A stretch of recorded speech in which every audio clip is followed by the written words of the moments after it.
Alors là, je crois qu'on n'est pas prêt pour le divertissement qui nous attend. Les 16e de finale vont juste être historiques, les amis. Voici mon avis sur chaque rencontre. On commence par le match Allemagne-Paraguay. Alors même si l'Allemagne n'a pas fait très bonne impression depuis le début de la compétition, je les vois quand même s'en sortir dans ce match haut la main. Ensuite, on a le match France-Suède, victoire de la France, ce qui nous donnera un match France-Allemagne en 8e de finale. Ensuite, on a Afrique du Sud-Canada, le Canada passe. Juste après, on a Maroc-Pays-Bas. Il y en a qui seraient peut-être surpris, mais moi je vois le Maroc passer. Et d'ailleurs, je les vois aller très loin dans cette compétition, vous allez voir. Ce qui nous donne des 8e Canada-Maroc. Ensuite, on a le premier match qui nous rendra triste, Portugal-Croatie. On va forcément perdre une légende du football à la fin de ce match-là. Et sur ce match-là, je vois le Portugal passer, même si eux non plus n'ont pas impressionné depuis le début de la compétition. Cependant, attention à la Croatie ici, ils partent en prolongation ou en tir au but, je vois la Croatie passer. Ensuite, on a Espagne-Autriche, je vois l'Espagne passer. Ce qui nous donne Espagne-Portugal en 8e de finale. Lamine Yamal et l'Espagne auront enfin l'occasion de prendre leur revanche de la Ligue des Nations. Ensuite, USA-Bosnie-Herzégovine, je vois les USA. Juste après, on a Sénégal-Belgique, un match aussi très intéressant. Et attention, même si le Sénégal a déçu lors des phases de groupe, ils peuvent faire très mal sur ce match-là. Moi, je les enterre pas tout de suite, hein, et d'ailleurs, je les vois passer. Maintenant, on va enchaîner rapidement pour le côté droit. Brésil-Japon, je vois le Brésil passer, même si le Japon peut créer la surprise. Côte d'Ivoire-Norvège, ça va être très tendu, mais je vois la Côte d'Ivoire passer. Mexique-Équateur, je vois le Mexique passer. Angleterre-RDC, je vois l'Angleterre passer. Même s'ils ont gagné hier, offensivement, le Congo a beaucoup de travail à faire. Argentine-Cap-Vert, je vois l'Argentine passer. Même si oui, le Cap-Vert peut encore une fois nous choquer avec un match nul. Australie-Égypte, alors là, je suis totalement neutre. Suisse-Algérie, je vois la Suisse passer. Et pour terminer, Colombie-Ghana, je vois la Colombie passer. Deux qui nous donnent en 8e, Brésil-Côte d'Ivoire, Mexique-Angleterre, Argentine-Australie ou Égypte. Et pour terminer, Suisse-Colombie. Ça va juste être dingue.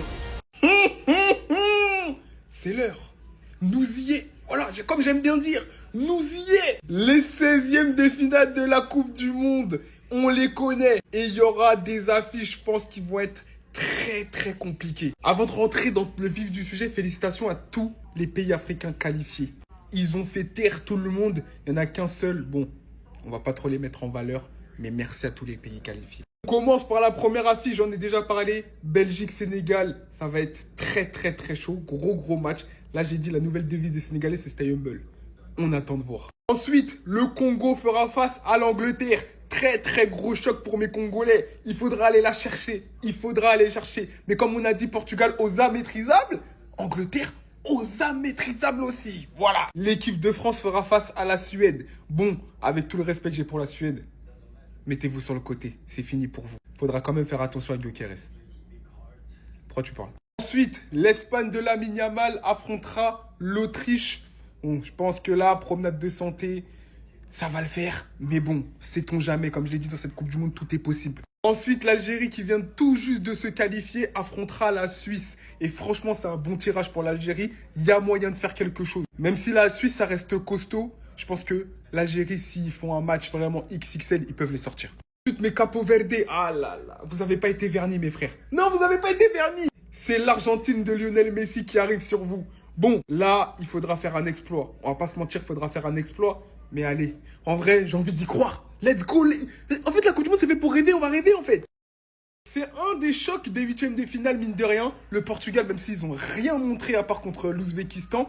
Et la Croatie qui, quand même, arrive un peu affaiblie. Mais on ne sait jamais. Là, je ne sais pas, en vrai, qui donner gagnant. En vrai, vu le niveau du Portugal affiché, je ne mettrai pas toutes mes économies sur le Portugal. Même si je ne parie pas, c'est haram, ne pariez pas. Et là, ça va être chaud. Pour moi, c'est le plus gros choc de ces 16e de finale.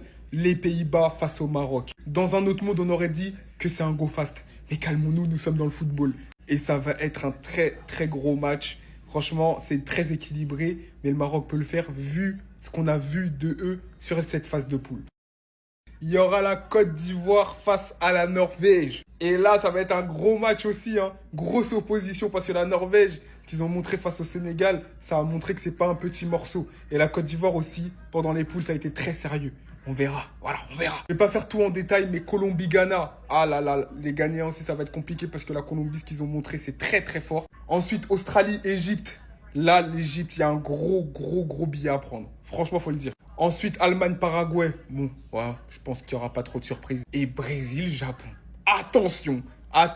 Non, Mexique-Équateur et États-Unis-Bosnie. Bon, en tout cas, let's go. Libérable les frères, enfin on a fini avec cette phase de poule extrêmement longue. C'était plus une peine de prison, c'était une peine de diffusion. C'était chiant, c'était long. Là on a les vraies affiches, là on va voir qui est qui. Là c'est fini les équipes qui se qualifient en faisant 3 matchs nuls dont 2-0-0. C'est fini les équipes qui se qualifient en faisant 2 défaites sur 3 matchs. Vous voulez les vrais résultats, vous allez les avoir, écoutez-moi bien. On commence par le plus gros, Portugal-Croatie. Même si la Croatie est un peu en déclin sur cette Coupe du Monde là, vous respectez pas assez la Croatie en Coupe du Monde, ça va éliminer le Portugal. Et au vu des Portugais en phase de poule, c'est même pas une grande surprise. Brésil-Japon. Les Brésiliens ne vont pas s'en sortir si facilement, ça va aller en prolongue. Match nul avec des buts 1-1 ou 2-2. Le Brésil va passer en prolongue. Allemagne-Paraguay, pareil. Allemagne, vous allez faire match nul, vous allez vous en sortir en prolongue, ça va être très très dur pour vous. Oui, les DZ, j'arrive. Suisse-Algérie. Désolé de vous refroidir, mais avec les gardiens que vous avez, tu peux pas aller loin en Coupe du Monde, c'est impossible. La Suisse est plus équilibrée, la Suisse va passer. On passe dans le un peu plus facile, France-Suède, France, Argentine-Cap-Vert, Argentine. Australie, ah non, l'Égypte ne va pas passer. Vous pensez que c'est un match facile pour l'Égypte? L'Australie va prendre sa revanche de 2022 et va rejouer une huitième contre l'Argentine, vous allez voir. Mexique-Équateur, Mexique à domicile, ça passe.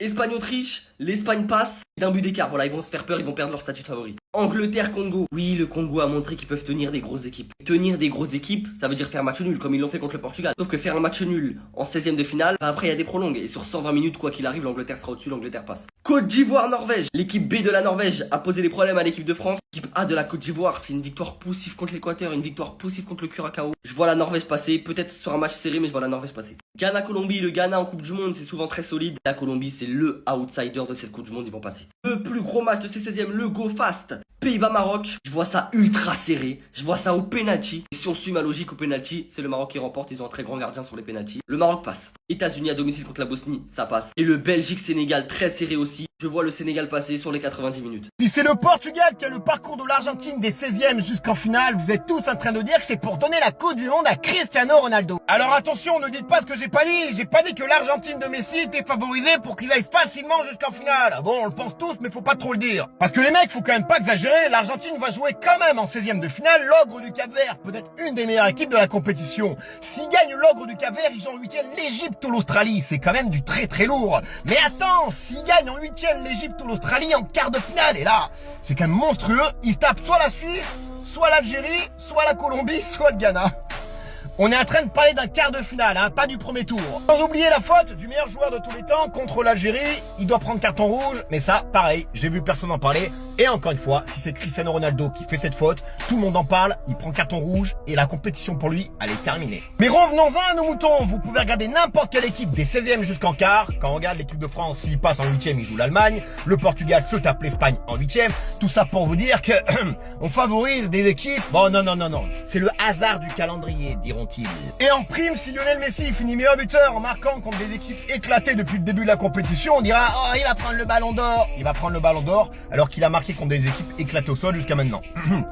J'en ai trop dit. Je dois l'avouer, je fais partie de ceux qui n'ont pas vraiment kiffé le nouveau format. La phase de groupe, pour moi, beaucoup trop longue. Mais le seul point fort de ce format, c'est ces 16e de finale. On a des affiches exceptionnelles et on va toutes les pronostiquer.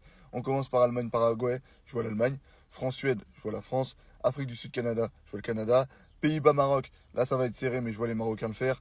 Portugal-Croatie, ça va être extrêmement dur pour les Portugais, mais je pense qu'ils vont s'imposer. Prolongation de tir au but, donc je dis Portugal. Espagne-Autriche, match compliqué pour les Espagnols quand même, parce qu'on sait que l'Autriche est capable de fermer. Et je vois les Espagnols passer, on va arrêter nos conneries. États-Unis-Bosnie, vas-y, États-Unis, parce qu'ils ont bien débuté, mais attention, parce que les tours à élimination directe, c'est jamais pareil. Belgique-Sénégal, je pense que le Sénégal va le faire. Ils ont mal débuté, mais c'est une bonne équipe. Brésil-Japon, Brésil. Côte d'Ivoire, Norvège, je vois la Côte d'Ivoire parce que pour moi ils sont plus cohérents collectivement, même si la Norvège a fait de bonnes choses. Mexique, Équateur, je vois l'Équateur le faire parce que les Mexicains, je les ai trouvés un peu trop à fleur de peau. Il y a la pression du public et je trouve que ça les avantage pas trop. Angleterre, Congo, Angleterre. Argentine, Cap-Vert. J'avais dit que ce serait l'Uruguay qui sortirait l'Argentine. L'Uruguay n'a pas passé les poules. Franchement, encore une belle vision foot, encore un nez footballistique aiguisé.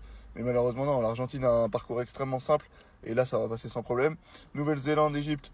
Bon, l'Égypte va le faire. Ils ont bien débuté cette compétition. Suisse-Algérie. Je sais que la Suisse, c'est pas un adversaire qui paraît imprenable sur le papier pour les Algériens. C'était l'Espagne autrement. Je vois les Suisses le faire, mais je pense que l'Algérie va poser des problèmes. Et Colombie-Ghana, moi je vois le Ghana parce que le Ghana est capable de fermer. Moi j'ai bien aimé les débuts de la Colombie. Mais attention aux Ghanéens qui sont capables d'aller marquer en contre-attaque. Ils l'ont montré face à l'Angleterre. C'est une bonne équipe et il ne faut pas sous-estimer. Je vous ai dit quoi? J'avais dit quoi? Le football asiatique, pour se faire respecter, a besoin de ses locomotives. Là, la seule équipe asiatique, parce que je ne compte pas l'Australie, qui s'est qualifiée pour les 16e, c'est le Japon. Oui, je suis heureux, c'est mon pays, mais c'est pas le problème. Quand tu veux te faire respecter en tant que continent, tu dois avoir des locomotives qui gagnent.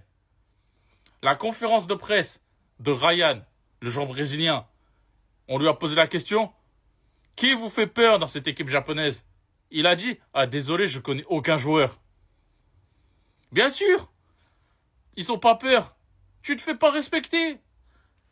La Corée du Sud, leur sélectionneur, c'est le maître qui a enseigné le Harlem Ball à Diego Simeone. Et aujourd'hui, Diego Simeone essaye d'en sortir.